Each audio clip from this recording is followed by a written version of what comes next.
বাংলাদেশ ও চীনের মধ্যকার কৌশলগত ও অর্থনৈতিক সহযোগিতাকে এক নতুন উচ্চতায় নিয়ে যেতে বেইজিংয়ে দুই দেশের মধ্যে ১৩টি সমঝোতা স্মারক স্বাক্ষরিত হয়েছে।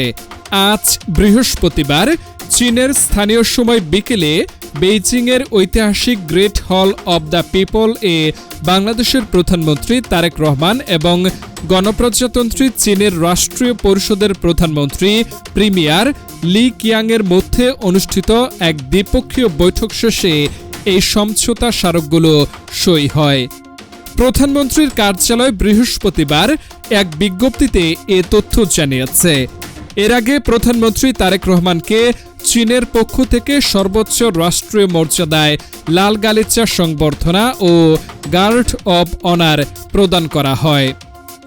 আজ বিকেলে চীনের স্থানীয় সময় অনুযায়ী প্রধানমন্ত্রী তারেক রহমান বেইজিংয়ের দিয়াও ইউতাই স্টেট গেস্ট হাউস রাষ্ট্রীয় অতিথি ভবন থেকে বিশেষ মোটর শোভাযাত্রা সহকারে গ্রেট হল অব দ্য পিপলে পৌঁছান।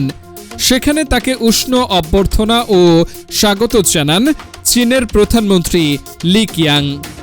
এই সফরে প্রধানমন্ত্রীর সফরসঙ্গী হিসেবে রয়েছেন তার সহধর্মিণী ডাক্তার জুবাইদা রহমান। পারস্পরিক শুভেচ্ছা বিনিময় ও দুই দেশের উচ্চ পর্যায়ের প্রতিনিধি দলের সঙ্গে পরিচয় পর্ব শেষে প্রধানমন্ত্রী তারেক রহমানকে আনুষ্ঠানিক সংবর্ধনা মঞ্চে নিয়ে যান লি কিয়াং। আনুষ্ঠানিক সংবর্ধনা অনুষ্ঠানে দুই দেশের জাতীয় সঙ্গীত পরিবেশিত হয় এবং চীনের সশস্ত্র বাহিনীর একটি সুসজ্জিত চৌকস দল প্রধানমন্ত্রী তারেক রহমান ও প্রিমিয়ার লি কিয়াংকে সশস্ত্র সালাম প্রদান করে। এ সময় প্রধানমন্ত্রী তারেক রহমানের সম্মানে তোপধ্বনি দেওয়া হয় এবং পরে দুই দেশের সরকার প্রধান সশস্ত্র বাহিনীর প্যারেড পরিদর্শন করেন।